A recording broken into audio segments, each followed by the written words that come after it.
দেখো, একটা কথা কিন্তু ক্লিয়ার করে নাও, কোয়ান্টাম মেকানিক্স কিন্তু বেসিক্যালি নতুন সাবজেক্ট বলে এই দেখি কোন চলে এসছে, আসুক জয়েন করুক।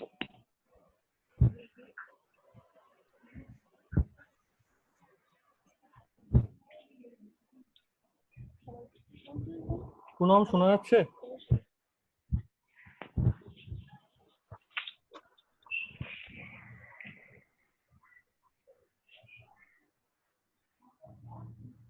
পুনম রিপ্লাই দাও একবার, শোনা যাচ্ছে কিনা। আচ্ছা, সবাই তো অডিওটা এমনি অন রাখো, আগে কি যদি হ্যাঁ বলবে শুধু একবার। আমি কিন্তু একটা কথা ক্লিয়ার রাখো, quantum mechanics is a new subject, so we need some postulate, কারণ এক্সপেরিমেন্ট তখন করা যাচ্ছিল না। উই নিড সাম পস্টুলেট, বারবার বলছি। First postulate was the to characterize the system. সিস্টেমটাকে চিনতেই না পারি, আমি যদি ধরতেই না পারি, কোথায় থাকতে পারে বলতেই না পারি, আমি কাজ করবো কি করে? অ্যাটমের মধ্যে আছে কিন্তু কোথায় থাকতে পারে অ্যাটমটার মধ্যে, তার জন্য কিন্তু ডিজাইন দা ওয়েভ ফাংশন। ওয়েভ ফাংশন মানে কি, ফিজিক্যাল মানে কি, কেন মড স্কোয়ার নিচ্ছি, কমপ্লেক্স হতেও পারে, সেই ফোটনের কনসেপ্ট থেকে ওইটা ক্লিয়ার হলো, আশা করছি ক্লিয়ার হয়েছে। ঠিক আছে? হ্যাঁ হ্যাঁ স্যার, হ্যাঁ স্যার। ডেনসিটি, আমি কিন্তু একটা কোশ্চেন দিয়েছিলাম তোমাদের অ্যাসাইনমেন্টে, যে what is the difference between, যতই কিন্তু ই থেকে সাইটাকে ইন্টারপ্রেট করা হোক, যে electric field in case of photon, তাহলে সাই ইন কেস অফ, ডিফারেন্সটা কি? হ্যাঁ ছিল একটা। ছিল একটা কোশ্চেন, অনেকে অনেক কথা লিখেছো, মন দিয়ে এটা শুনে নাও। দেখো, তুমি যখন ইন্টারফারেন্স করছো, ধরে নাও কনস্ট্রাকটিভ ইন্টারফারেন্স, তুমি এটা লেখো না যে I equal to I1 plus I2, তখন কনস্ট্রাকটিভ ইন্টারফারেন্স। হ্যাঁ স্যার। তার মানে এটা হচ্ছে mod of E1 square plus mod of E2 square, যদি ওয়েভের, ঠিক আছে তো? ব্যাপারটা বুঝে যায়। কিন্তু এটা এরকম কোনোদিন লেখা যাবে না, এইটাই হচ্ছে আসল কথা। এটা মানে হচ্ছে, দেখ, in case of wave optics ওরা পড়েছিলি, in case of interference or diffraction, energy get redistributed, এই কথাটা ছিল, এনার্জি ভাগ হয়ে যায়। এই যে এনার্জি ভাগ হয়ে গেছে, এই দুটো মিলে নতুন এনার্জি তৈরি করছে এখানে। কিন্তু এরকম যদি হয় যে দুটো ইলেকট্রন আছে, দুটো ওয়েভ ফাংশন সাই সাই, দুজন মিলে ধাক্কা খেলো, তুই কোনোদিন বলতে পারবি না যে নতুন ওয়েভ ফাংশনটা হবে হচ্ছে ψ1xt প্লাস ψ2xt। এটা বলা যাবে না, কিন্তু এটা কোনোদিন বলা যাবে না। এটা হচ্ছে মেন পার্থক্য। That means Sai is not followed up in this fashion. মানে তুই যদি এটা ক্যালকুলেট করো, ইন্টেন্সিটি ভাবো, তুমি তুমি এটা লিখতে পারোই না, কোনোভাবে লেখা যাবে না, সম্ভবই না লেখা। এটা হচ্ছে বেসিক ডিফারেন্স। যাই, তোমার অনেক অনেক অনেক আরো ডিফারেন্স বলা যায়, কিন্তু ফিজিক্যাল ফিজিক্সের দিক দিয়ে this is the basic difference. এইবার সাই যখন আমি বুঝতে পারছি যে সাইয়ের মধ্যে সমস্ত ইনফরমেশন থাকবে, একটা ফাংশন, তার মধ্যে আমি সমস্ত গল্প লুকিয়ে রাখবো, সে আমাকে, তাকে নিয়ে আমি কাজ করা শুরু করবো, একটা আননোন জিনিস না। এবার তো তোমাকে সাইটাকে পেতে হবে। সাইটাকে কেন পেতে চাইছি? কারণ আমার কিন্তু সে উদ্দেশ্য একটা, মেকানিক্স পড়ছি, আমার কিন্তু ওয়েভটা নিয়ে পড়ছি না, আমি কিন্তু পার্টিকেল নিয়ে পড়ছি আসলে, তার ওয়েভ ক্যারেক্টার আছে কোনো কারণে। তার জন্য কিন্তু এবার দেখা যাচ্ছে নিউটনস লকে অ্যাপ্লাই করা তো এখানে কোনো মতেই যাবে না, কারণ নিউটনিয়ান পিকচারটা এখানে অ্যাপ্লিকেবলই না। So we need some different equation, সেটা প্রপোজালটা দিয়েছিল শ্রডিঞ্জার। এটাই হচ্ছে আসল কথা বলছি। অনেক বইয়ে লেখা থাকতে পারে যে দিস ইকুয়েশন ইজ ডিরাইভড, না, এটা কিন্তু ডিরাইভ না, এটা প্রপোজিশন। একটা প্রপোজিশন দুটোর উপর বেস করে এসেছিল, একটা এনার্জি কনজারভেশন আর একটা পার্টিকেল ওয়েভ ডুয়াল ক্যারেক্টার, সেই দুটোকে মিলিয়ে এই ইকুয়েশনও তৈরি করেছিল। একদিনে এটা বলা যাবে না, আস্তে আস্তে ধীরে ধীরে আমি বলবো কি করে ইকুয়েশনটা আসে। শুধু এখন সবাই খাতা খুলে লিখে নাও, বারবার বলছি একবার হাতে লেখো ইকুয়েশনটা। আমি মুখে বলছি আবার, -h line square by 2m,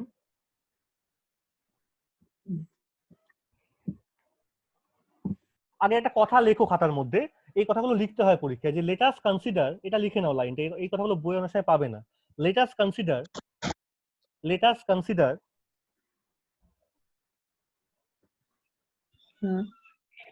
A one dimensional quantum mechanical system, এই কথাগুলো লিখতে হবে। যেমন ক্লাসিক্যাল সিস্টেমে লিখতাম, এরকম কোয়ান্টাম এই সব অঙ্ক করার সময় লিখতে হবে কথাবার্তাগুলো। Let us consider a one dimensional quantum mechanical system quantum মেকানিক্যালের ব্র্যাকেটে লিখতে পারো মাইক্রোস্কোপিক, বোঝার জন্য। পরীক্ষাতে এগুলো লিখতেই পারো, কোনো অসুবিধা নেই।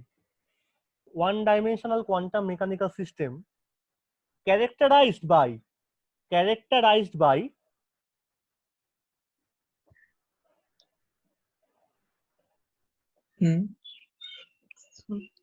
the wave function psi xt, wave function psi xt, psi xt, subjected to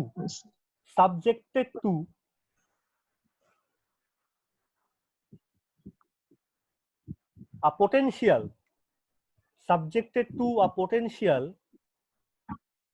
এই যে এটা লিখেছি এখানে, v ব্র্যাকেটে x, t, subjected to a potential v as a function of x and t. Stop, full stop দাও, তারপরে লেখো, নিচের লাইনে লেখো, if this is the case, comma, then psi will follow or obey, psi must follow or obey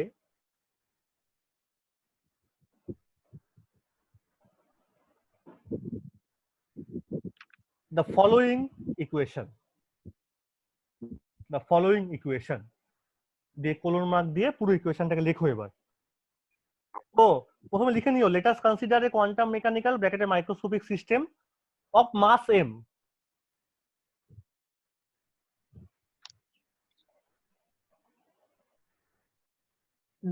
তার আগে একটা কথা লিখিস, বলতে বলতে এগুলো হয়, আমি তো আর মুখস্থ বলছি না। Let us consider a single particle quantum mechanical system, একটা পার্টিকেল আছে। আবার বলছি, একটু হিল মার্ক দিয়ে ফিরে লিখিস বা কষ্ট করে, এগুলো বইয়ে তো পাবি না। Let us consider a single particle quantum mechanical ব্র্যাকেটে মাইক্রোস্কোপিক সিস্টেম characterized by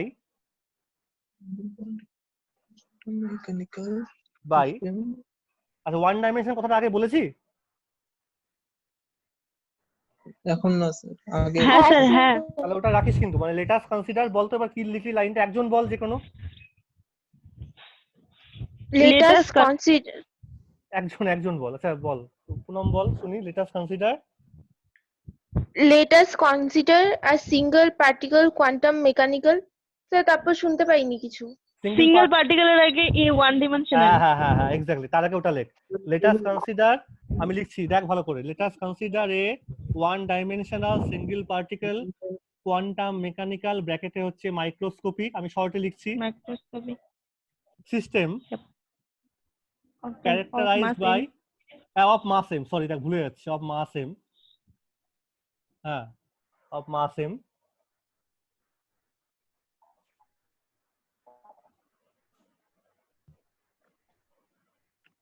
এই মাস এম এর ব্র্যাকেটে না, শুনতে পাচ্ছিস? হ্যাঁ স্যার। হ্যাঁ স্যার। মানে আমি একটা প্রথম দিনের জন্য এই কথাগুলো বলে রাখি, one dimensional single particle quantum mechanical, এই সিঙ্গেল পার্টিকেল পর না একটু লিখে রাখিস নন রিলেটিভিস্টিক, অনেক কথা চলে আসতে পারে এইসব জায়গাতে, যাতে এই জিনিসগুলো না আসে, লিখে রাখ এটাকে হিল মার্ক দিয়ে। একদিনে লেখাগুলো তৈরি হয় না, বলতে বলতে হচ্ছে আর কি। আবার বলছি, let us consider a one dimensional single particle non relativistic quantum mechanical ব্র্যাকেটে মাইক্রোস্কোপিক বোঝার জন্য সিস্টেম অফ মাস এম, ঠিক আছে, সাবজেক্টেড টু, হ্যাঁ স্যার। সাবজেক্ট টু না, ক্যারেক্টারাইজড বাই লিখলাম না, ক্যারেক্টারাইজড বাই বল, ওয়েভ ফাংশন। বাই দাও। Yes, sir. হ্যাঁ characterised by the wave function psi xt, Psi subjected to a potential vxt, V X T. এই হচ্ছে টোটাল লাইনটা, ঠিক আছে। পরের লাইনে কি লিখবো, হ্যাঁ sir. if this is the case then it must follow or obey the following equation, বড় বড় করে লেখো সবাই।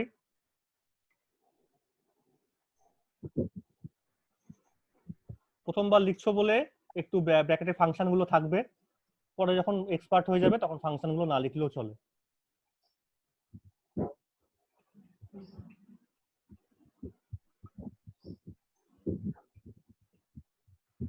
it must follow or obey the following equation. This is known as the famous Schrodinger equation.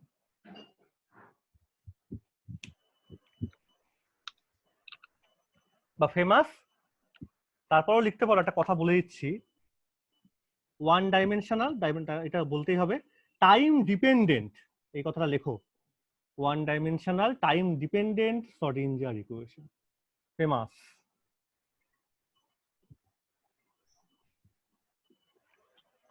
তাহলে প্রশ্নটা আসবে sir time dependent দেখাই যাচ্ছে না, দেখা যাচ্ছে তো বটেই, তা তো বটেই, তাহলে কি টাইম ইন্ডিপেন্ডেন্ট বলে কিছু হতে পারে? হ্যাঁ, এখানে একটা কোশ্চেন চলে আসে, দেখবো পরে, আমি এই কথাটা এক্সট্রা বলে রাখলাম।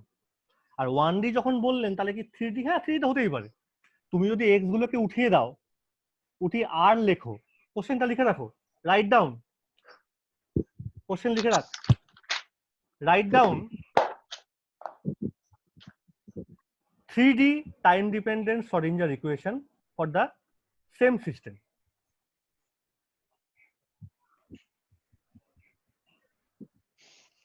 তাহলে সব এক্স গুলোর জায়গায় আর বসিয়ে দিবি, একটা জিনিস চেঞ্জ হবে, সেটা হলো del two del x two থাকবে না,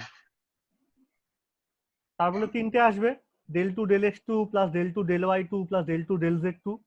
এই তিনটেকে আমরা কি বলি একসঙ্গে? ফার্স্ট ইয়ারে তো পড়েছিলি,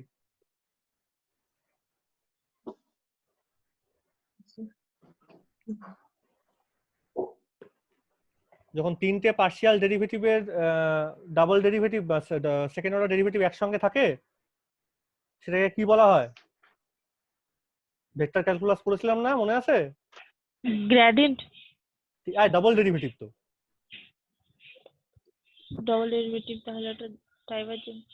হুম, ডাইভারজেন্স তো ভেক্টর ফাংশনে হবে। সাই তো এখনো স্কেলার, সাইয়ের মাথায় কোনো ভেক্টর সাইন নেই, সাইয়ের ভেতরে আর ফাংশন থাকতে পারে সেটা 3D হলে, সাই কিন্তু ইটসেলফ স্কেলার, 3D হোক বা 1D হোক, সাই ফাংশনটা স্কেলার ফাংশন একটা, ঠিক আছে? 3D হলে পরে ইকুয়েশনটা চেঞ্জ হবে এই ফ্যাক্টরটার মধ্যে, মেন del two del x two থাকবে না, আর এক্স গুলোর জায়গায় আর বসে যাবে। তাই এটা বলতে পারছিস না, ডেল টু ডেল এক্স জায়গায় কি বসবে?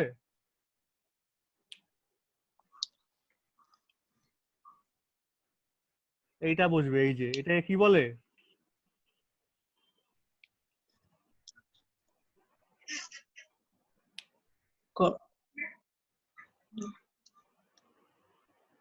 এটা কি নাম?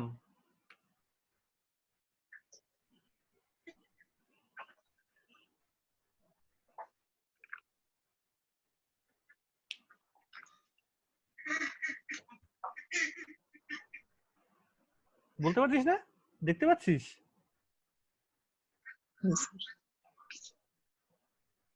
এটা নামটাই বলতে পারছিস না?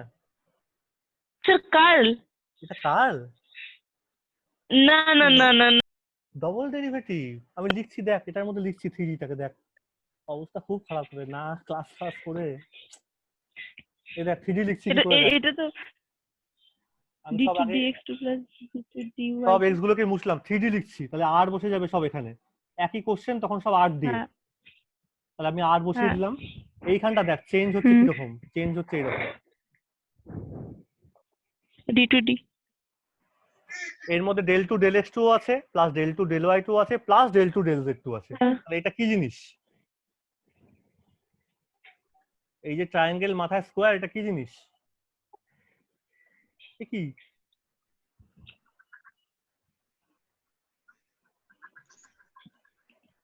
নামটাই বলতে পারছিস না?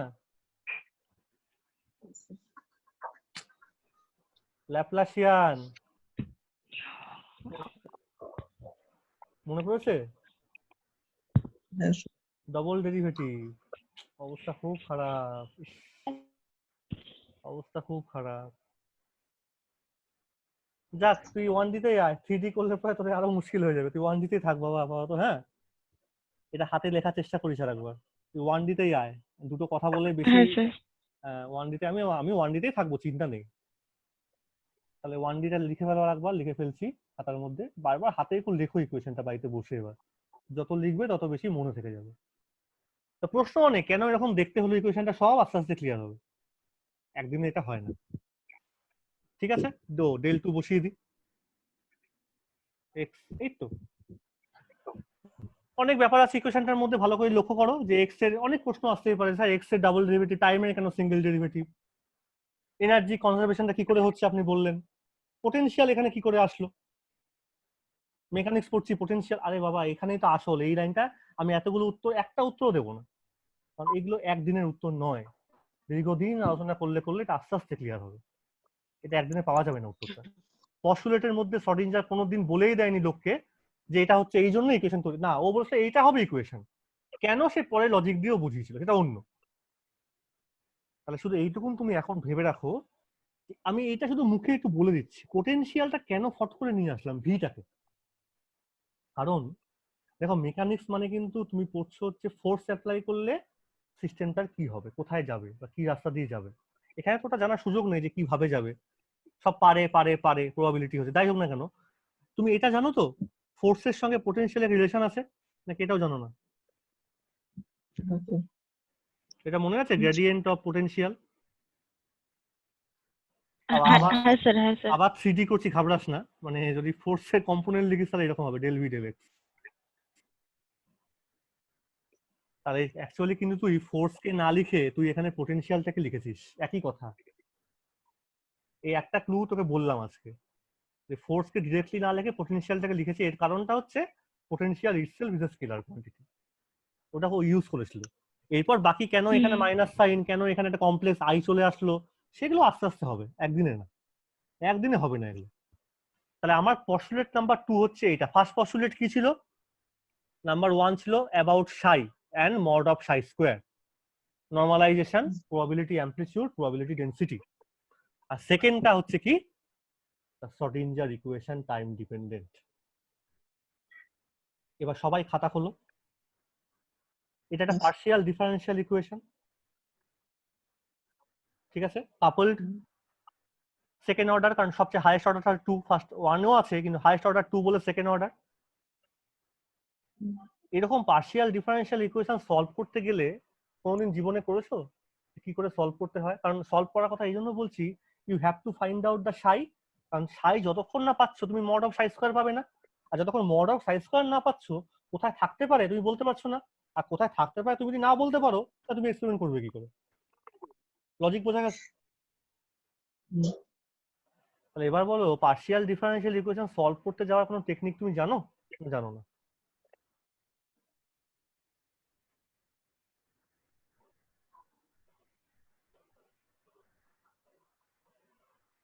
বলবে কোনোদিন ভয় না, মানে ভয় না পেয়ে বলো, জানো কি জানো না, না জানলে তো কিছু করার নেই। হ্যাঁ হ্যাঁ স্যার, হ্যাঁ ইসে তো করা হলো তো, আগের সেমিস্টারে ছিল তো। সেই মেথড ভুলে গেলে তো মুছে সব ভুলে যাচ্ছিস, বল সেই মেথডটার নাম কি মনে আছে? টার্মটা এই তো, তাহলে একই জিনিস কেন পড়ানো হয় বল একটা সেমিস্টারে? Separation separation of variable, separation of variable. আমি একটা কথা বারবার সবাইকে বলছি, শুন, নতুন জিনিস পড়াচ্ছেও না, পুরনো গুলো রিভাইজ দে বাবা বাড়িতে বসে, দেখতে পাচ্ছিস আটকে যাচ্ছিস বলতে গিয়ে, নতুন তো ইনফরমেশন পাচ্ছিস, আস্তে আস্তে ক্লিয়ার হবে জীবনে আস্তে আস্তে। হ্যাঁ, তাহলে আমরা চেষ্টা করব সেপারেশন অফ ভেরিয়েবল এই মেথডটা ইউজ করে try to solve this equation. এবং সেটা করতে গেলে একটা মুশকিল আছে, এখানটা মুশকিলটা ফলো আপ করবে পরে। আমি একটা এখানে অ্যাজাম্পশন করব, ফিজিক্যাল অ্যাজাম্পশন, যে পোটেনশিয়াল যেটাকে লিখেছি, দেখো পোটেনশিয়াল তুমি এরকম যখন মেকানিক্স পড়েছো, ফোর্স টাইম ডিপেন্ডেন্ট খুব পেয়েছো কি 11-12 থেকে শুরু করে ফার্স্ট ইয়ার সেকেন্ড ইয়ার অবধি? টাইম ডিপেন্ডেন্ট ফোর্স খুব কি পেয়েছো?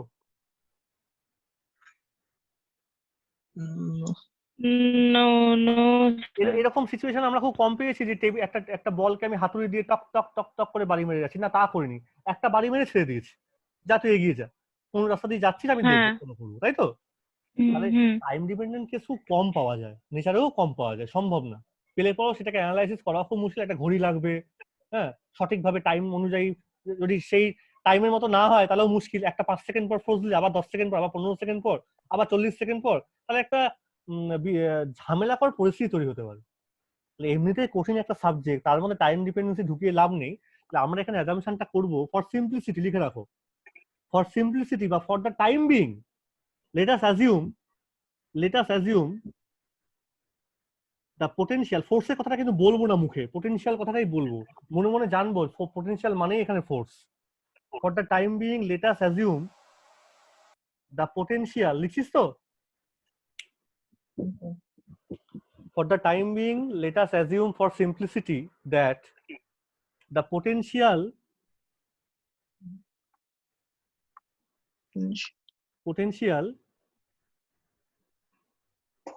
Vxt, a arrow দিয়ে লেখ Vx, that is time independent, that is time independent, that is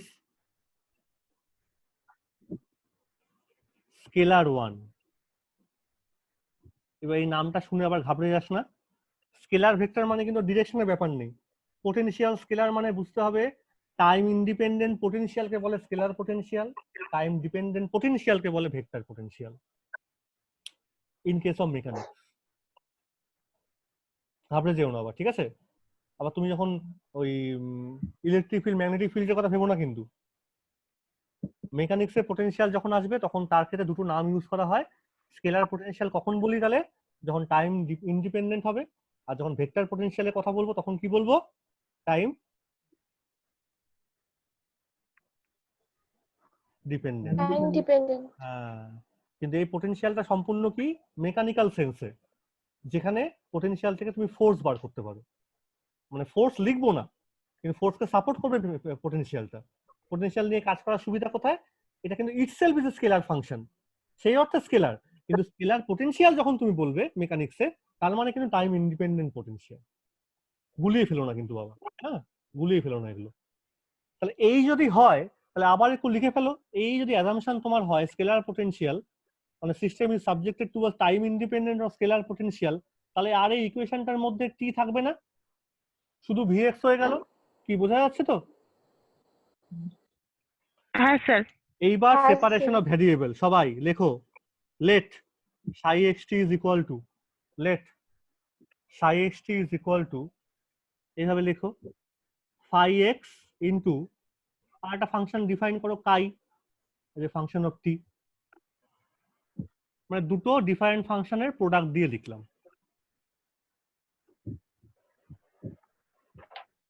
লেখাটা বোঝা যাচ্ছে? এটাই কিন্তু শেখানো তোমাদের হয়েছে, সেপারেশন অফ ভ্যারিয়েবল মেথডটাই মানে এটা, যে ফাংশনটা তোমাকে বের করতে হবে দেখে নাও তার মধ্যে কতগুলো আর্গুমেন্ট আছে, কতগুলো ভ্যারিয়েবল আছে, ততগুলো ফাংশনের প্রোডাক্ট হিসেবে লিখে ফেলো সেপারেটলি সেপারেটলি। মানে যদি এই সাইটা এক্স ওয়াই জেড আরো ফাংশন থাকো তাহলে আরো লিখতে হতো, এফ জেড এফ ওয়াই এরকম আরো ফাংশন লিখতে হতো। আমি এই পরে আর বেশি কিছু বলবো না, আমি এখানে স্টপ করব, কারণ আমি চাইবো তোমরা এবার বাড়িতে বসে এইটাকে এখানে সাবস্টিটিউট করো, করে যেটা শিখেছো সেপারেশন অফ ভ্যারিয়েবল মেথড তোমাদের আগের সেমেই ছিল, চেষ্টা করো to find out two different equation, one with phi and other with chi, আর চেষ্টা করো দুটোকে সলভ করার। কোশ্চেনটা বোঝা গেছে কি বলছি? Yes. কোশ্চেনটা লিখে রাখো। হ্যাঁ substitute this expression of Sai in এই সরিঞ্জার ইকুয়েশন, যেখানে অবশ্যই scalar potential, and separate out the space part and the time part. Separate out the space part and time part and comment on your result. দেখো কি পাচ্ছ, comment on your result. এইটা বাড়ির কাজ করতে দিলাম, ঠিক আছে? হ্যাঁ স্যার। আমি এখানেই স্টপ হ্যাঁ করছি, স্যার। আমি এখানেই স্টপ করছি, আর বেশি বলবো না। করে নিয়ে নেক্সট ক্লাসে আমরা কাল পরশু বা আজকে চেষ্টা করো আজকের মধ্যে এগুলো করে ফেলা, বা কালকের দিনটা টাইম নাও, পরশু দিন বসতে পারি আমরা, ঠিক আছে? হ্যাঁ স্যার ঠিক আছে। দেখে নাও ভালো করে, হয়ে গেলে পরে আমাকে জানিও একবার, আস্তে আস্তে ভালো করে পড়ো, ঠিক আছে? হ্যাঁ হ্যাঁ এই স্যার। দুটো পস্টুলেট নাম্বার 1 আর পস্টুলেট নাম্বার 2 খুব ভালো করে পড়ো, আর তারপরে এটা বসিয়ে চেষ্টা করো এটাকে সেপারেট করার। আর মাথায় লক্ষ্যটাকে ঠিক রাখো, আচ্ছা। তোমাকে সাই পেতে হবে, সাই পেতে হবে, সাই পেলেই মড অফ সাই স্কোয়ার পাবো, সেটা পেয়ে গেলেই কোথায় থাকতে পারে এইটুকু অন্তত বলতে পারো, আর কোথায় থাকতে পারে তুমি যদি জায়গাটাকে একটু হলেও জানো তাহলে সেখানে গিয়ে তুমি এক্সপেরিমেন্টটা করতে পারো। সব পারো তো, পারো তো কথাটা বলতে পারছো না? এই হচ্ছে আইডিয়াটা, ঠিক আছে? হ্যাঁ তাহলে এখানে এন্ড করছি। হ্যাঁ হ্যাঁ sir. Okay, thank you then. Okay. Thank you. আচ্ছা